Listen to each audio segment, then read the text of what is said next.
No sé si lo conocéis, pero el State of the JavaScript es una encuesta que se realiza a varios desarrolladores de JavaScript y, bueno, y comenta un poquito los resultados, ¿no? Aquí hay varios puntos que a mí me interesan y nos permiten ver un poquito hacia dónde va la comunidad, qué es lo que utiliza, qué es lo que gusta utilizar, y por lo tanto vemos qué tecnologías existen, para qué existen y si tienen una proyección de futuro, porque si algo no gusta a la comunidad, pues obviamente va a morir, se va a dejar de utilizar. Paralelamente, además de comentar eso, que voy a comentar el apartado de tecnologías, me gustaría ver una cosa de demografía que es curiosa. Bueno, para mí no es curiosa, pero para mucha gente sí, y la voy a comentar. Para mí, JavaScript, que quede claro, es un lenguaje full stack. Full stack quiere decir que es tanto frontend como backend. Esto quiere decir que el desarrollador JavaScript seguramente sea un desarrollador que se desenvuelve tanto en frontend como en backend. Fijaos que si bajamos en el apartado de demografía y vemos la competencia en CSS, nos damos cuenta de que en general los desarrolladores de JavaScript tienen una competencia bastante buena, incluso experta, a nivel del manejo del CSS y la comprensión. Esto es lógico porque JavaScript, si habéis visto mi vídeo donde explico qué es JavaScript, allí vemos cómo es un lenguaje que nace para dotar de interactividad a los navegadores web, ¿vale? Y convertir esas webs tan sencillas que habían antes en algo un poquito más complejo. Y esto lo convierte en un lenguaje de frontend en su inicio. Pero luego, cuando aparece Node.js, no sé si lo he dicho bien, lo que se consigue es dotar de un interpretador de JavaScript que va más allá de un navegador web. Esto quiere decir que podemos ejecutar JavaScript en un backend, ¿vale? En un servidor web. Por lo tanto, si vamos bajando un poquito más, vemos que los desarrolladores de JavaScript cada vez tienen más competencia en backend también, ¿vale? Esto quiere decir que el JavaScript nos sirve tanto para el backend como para el frontend. Realmente la diferencia entre desarrollar frontend o backend con JavaScript es el intérprete, ¿vale? Esa es la más importante, además de, bueno, hay una serie de objetos globales que sí que son distintos y unas librerías que quizás te acostumbras más a trabajar con unas u otras, pero lo importante que es la base del lenguaje y el cómo se debe de desarrollar es la misma, ¿vale? Por lo tanto, tiene sentido que los desarrolladores frontend buenos en JavaScript pues puedan también desarrollar en backend, ¿vale? Y esto explique esta tendencia. Pero vamos a las tecnologías. Si nos fijamos en las tecnologías, hay varias. Aquí vemos un eje de coordenadas, eje vertical hacia arriba muy usado, hacia abajo poco usado, eje horizontal opiniones negativas a la izquierda y opiniones positivas a la derecha. Y vemos las diferentes tecnologías, por ejemplo, Gulp, ¿vale? Gulp, que es una herramienta pues, para trabajar con JavaScript, bueno, para trabajar en frontend, ¿vale? Vemos como desde sus inicios tuvo opiniones positivas y a medida que ha pasado el tiempo, cada vez tiene más opiniones negativas. ¿Esto por qué quiere decir? ¿Esto qué quiere decir? Pues quizás porque han ido apareciendo alternativas que han funcionado mejor, ¿vale? Y si nos fijamos, parece que hay una tendencia en utilizarse cada vez menos. Vemos el caso de Angular también. El caso de Angular, pues partió de opiniones positivas y a medida que se ha ido utilizando, ¿vale? A medida que se ha ido utilizando, que la línea de Angular va subiendo, esto no va muy bien, ¿vale? A medida que la línea de Angular va subiendo, que es lo que vemos, que cada vez hay más opiniones negativas, es decir, lo utiliza poca gente, hay opiniones positivas, pero a la vez que su uso se vuelve estándar y cada vez más gente lo utiliza, cada vez gusta menos, ¿vale? Perfecto, pues aquí tenemos una visión general de las diferentes herramientas. Vamos una a una. Por ejemplo, a nivel de sabores de JavaScript se refiere a una serie de capas intermedias en las cuales se hace una compilación de un código hacia JavaScript nativo, hacia JavaScript al uso, ¿vale? JavaScript tradicional. Y esto lo que nos permite pues, es trabajar con JavaScript de una forma un poquito más orientada hacia tipados, ¿vale? Orientada más a objetos, ¿vale? Nos permite pues, trabajar de forma más amigable para un programador al uso, ¿vale? Y vemos que aquí indiscutiblemente a nivel de satisfacción el que más gusta es TypeScript, ¿vale? Con diferencia. Si vemos el interés que atrae, también es TypeScript el rey, ¿vale? Y a nivel de uso, pues el que más utiliza es TypeScript, ¿vale? O sea, TypeScript aquí quizás sea el sabor de JavaScript más utilizado y que más proyección tenga de ahora en adelante. Bueno, desde ya hace tiempo. Frameworks frontend. Los frameworks frontend son muy importantes porque permiten de alguna forma ser más ordenado en el desarrollo del frontend, ¿vale? Que hasta ahora, pues, el frontend era una ristra de JavaScript por ahí tirados, desperdigados, que a medida que crecía el proyecto, pues a ver quién se aclara. Los frameworks frontend, pues lo que me permiten es un poquito ser más ordenado, ¿no? Lo mismo que se buscaba con los frameworks PHP, pues se ha buscado con los frameworks frontend.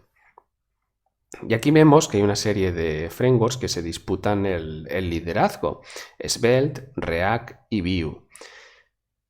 Svelte es curioso porque aparece en la encuesta en 2019 y se coloca primero por encima de React, ¿no? Que tenía el liderazgo, y en algún punto se lo ha llegado a batir a Vue, ¿no? Vue y React pues han estado ahí. Bueno, yo creo que yo he tocado React y Vue y para mí son dos grandes frameworks frontend. Svelte no tengo el gusto de conocerlo, pero seguramente sea un buen framework también. Si vemos el interés que atrae, vemos como Svelte trae muchísimo interés seguido de Vue. React ya se frena un poquito y a nivel de uso, pues el líder es React. También Angular.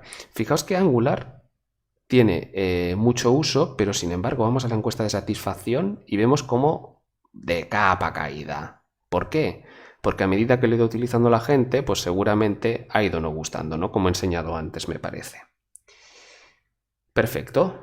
Capa de datos. Capa de datos aquí no puedo opinar mucho, porque la capa de datos es algo que tampoco he utilizado mucho a nivel de APIs. Esto tiene sentido a nivel de APIs, ¿no? Para mapear y para... Sí, para ejercer un poquito de capa intermedia. Aquí el líder es GraphQL, pero ya os digo, no puedo comentar sobre lo que no sé. Sería poco honesto de mi parte. Vale.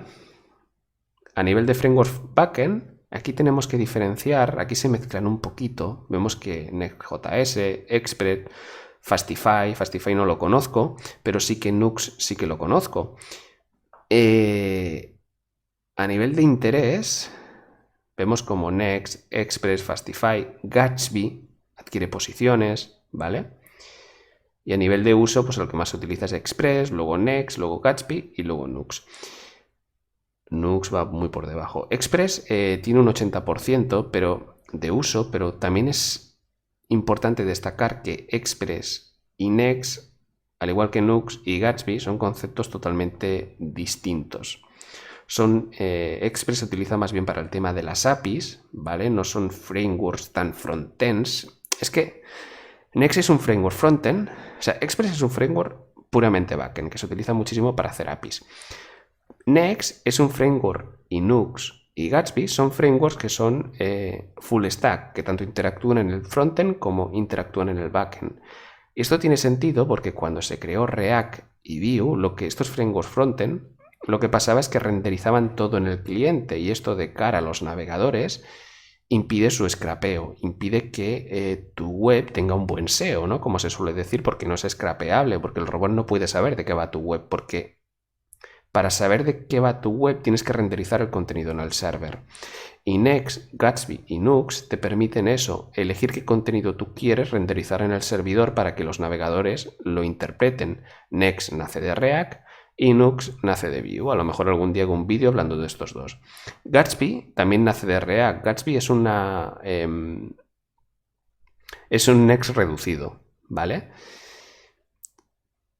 Si veis a nivel de satisfacción, tiene más sentido que Next tenga más satisfacción que Gatsby, porque Gatsby al final lo que es una reducción de Next. O sea, todo lo que haces con Gatsby lo puedes hacer con Next, ¿vale? Entonces para eso pues aprendes un framework más completo y te irá mejor. Te irá mejor porque podrás hacer más cosas y no tendrás que ir de un framework al otro. Testing. Pues testing, aquí tenemos las diferentes herramientas. Yo no he hecho testing en JavaScript, por lo tanto no puedo opinar de ello.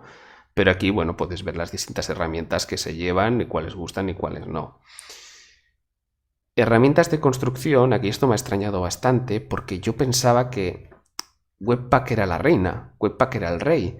Y resulta pues que no, que van apareciendo alternativas como Svelte y Snowpack que gustan más que Webpack. Sin embargo, si vamos a nivel de uso, vemos que Webpack y Gulp son los reyes. Gulp es un caso gracioso porque Gulp, esa línea esta rosa, va de capa caída. Es como un Angular. Es como si fuera el primo hermano de Angular, ¿no? Salió al principio muy bien y luego pues se va a pique. Se va a pique como el Titanic. Pues mira. Y lo que es desarrollo de móvil y escritorio, tenemos varias herramientas. Electron es la reina a nivel de desarrollo de aplicaciones de escritorio. Tenemos que pensar que muchas de las programas que utilizamos seguramente estén hechos con Electron. El Visual Studio Code que yo utilizo para programar está hecho con Electron. Atom, que esto es otro editor de código alternativo a Visual Studio Code, también está hecho con Electron. Slack también está hecho con Electron. Spotify seguramente también, Skype seguramente también, ¿vale? O sea, hay muchísimas herramientas de escritorio hechas con Electron. ¿Por qué? Porque es un web view fácil de realizar para un desarrollador web y además es multiplataforma. Entonces, ¿qué más quieres? Capacitor. Capacitor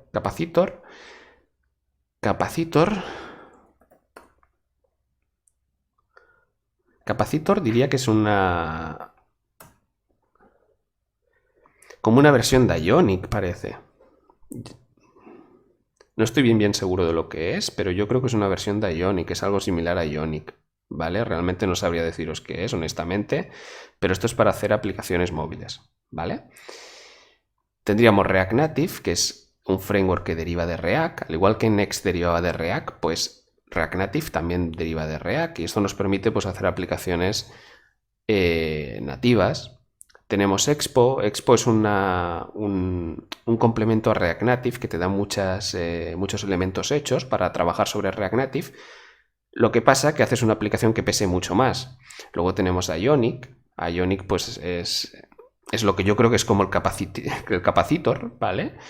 Que lo que haces es una aplicación móvil, pero esta no es nativa, esta es a través de un web view, ¿vale? Lo cual es más fácil de hacer para un desarrollador web. A nivel de interés, pues a nivel de interés los reyes son Electron y React Native, ¿vale? Electron para aplicaciones de escritorio y React Native para aplicaciones mobile. Y a nivel de uso, React Native es el rey, Córdoba es el PhoneGap, ¿vale? El PhoneGap que es muy similar a la Ionic, lo que pasa que es tremendamente odiado por la comunidad. Electron también se utiliza mucho, Ionic también se utiliza mucho, el Expo, pues bueno, pues también, ¿no? Están todos ahí a la par. Y bueno, pues esto sería un poquito lo que quería comentar del State of 2020. Yo, a diferencia de muchos canales de YouTube, no he sido capaz de encontrar el 2021. Creo que no está. A día de hoy. Seguramente si veis el vídeo de aquí a un año, pues sí que esté. Y esta es la idea. O sea, ¿cuál es la idea? Pues que aquí podéis ver un poquito la tendencia, qué tecnologías se utilizan, cuáles no se utilizan y para qué sirve JavaScript. Y vemos que se utiliza para muchísimas cosas, ¿vale? Es un lenguaje todoterreno, como el Dacia Duster.